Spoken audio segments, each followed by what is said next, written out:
Yeah, so as I was saying, when it comes to the movies and the Disney parks, back then they had a park called MGM Studios. I forgot what the MGM stands for. I mean, it's been such a long time since I went to the Disney parks. I go to the water parks, which I enjoy, but not the core business that they have currently running. So they have three parks that they started out with, which was Magic Kingdom, MGM Studios that related to the movies, and Epcot Center, which relates to science and innovation.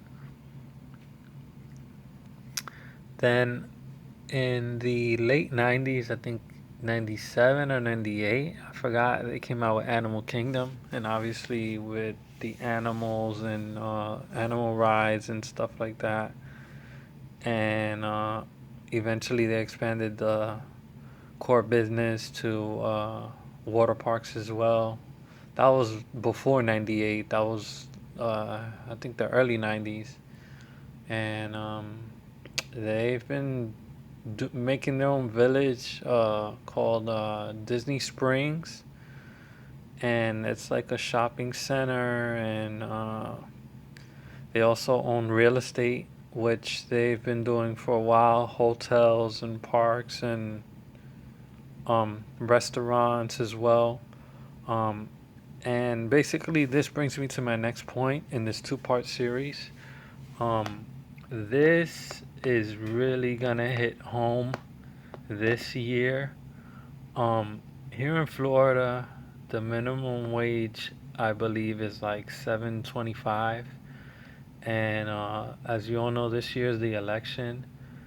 And what people fail to realize, people look at the S&P 500 index and consumer confidence and all these other indicators as to um, it's just like a general observation on a certain sector, but it's not really a leading indicator as to um, what's the detail for the company. And then what a lot of people fail to realize is that um, in a business, yes, management is important, but the employees are important as well. They do the legwork as well. And people seem to forget that, the majority of a company is usually the employees. So, what I'm trying to say is managers are a good asset, but they aren't the only asset, is which is what I'm trying to say. So employees are assets too. I see them as assets too. I don't know about anybody else, but this is my point where I'm trying to make, and what I'm trying to get at from my perspective is that um, when you Google the Florida minimum wage, you can see by the end of the year that on the ballot of this year for our Second Amendment right, that they want to increase the minimum wage because throughout the United States, that in Florida, that they are not paying a living wage, and I'm sure other states agree with that. Some people agree, some people may disagree. Um, I'm just showing a realistic perspective. Um, these people that work minimum wage, these are people that clean the hotels and um, that work in the theme parks. They turn on the rides and do all these other things. They make your food. Um, they just handle the parks, and they do a lot of grunt work. And I think there has been a lot of unfairness as to um, their wage, because I've seen the news and complaints as to employees not getting paid enough. And Not only that, when you Google the Disney minimum wage, um, it's the same or it's close as to the minimum wage. And people think, that the people who are outside of Florida, the people who do not work in Florida, you hear Disney right away. Oh, you work for Disney? They think right away whether you're a management employee or non-management employee that, once you hear Disney, a respectable name and with a good reputation, right away you think, oh wow, this person must make good money. And in reality, you may not. I don't know. I don't even know how much managers make. I don't even know if they're underpaid as well. But I do know that Disney, for the most part, that they do pay unfairly. So I'm not favoring this. It's just again, this is just a realistic perspective that I see. Um, so again, if you actually Google Disney minimum wage, again, it's gonna correlate to the Florida minimum wage. So, you would expect Disney to pay a little more as much as they make, and they don't pay that much. Which brings me back also again to the parks.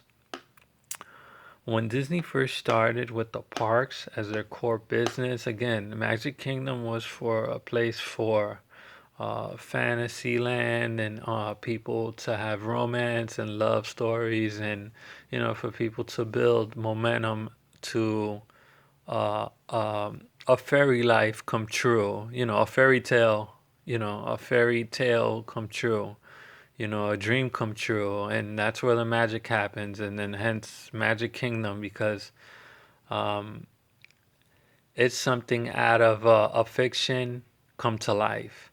So then again, with Epcot Center, they wanted to turn that park into a futuristic timeline as to what the present is compared to the future.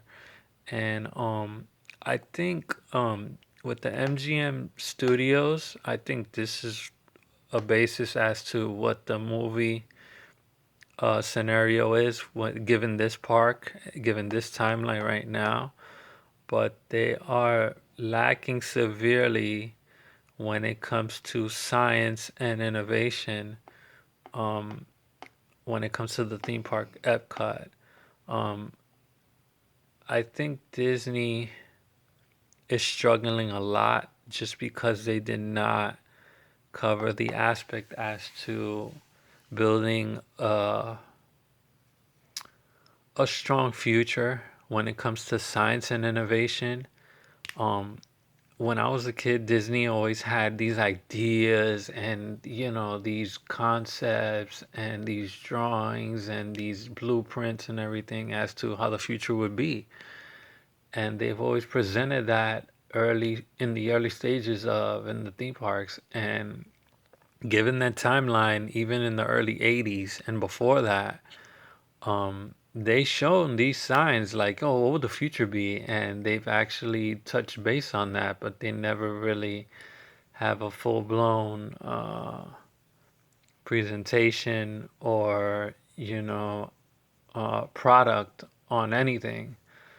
Um, just theme parks and relating to, the little tablets and stuff and touch screens and little walkthroughs and playthroughs for kids. They never really actually developed a product or anything, which honestly, in that time and with that mind frame and with the core business, I think Disney missed so much opportunity as to what Amazon is doing now with Alexa and AI and robotics. And Disney really missed out on that potential to counter with their AI and cloud technology and science and innovation. I think Disney really had the capability, um, even in the early 2000s, to invest in that kind of technology, and they really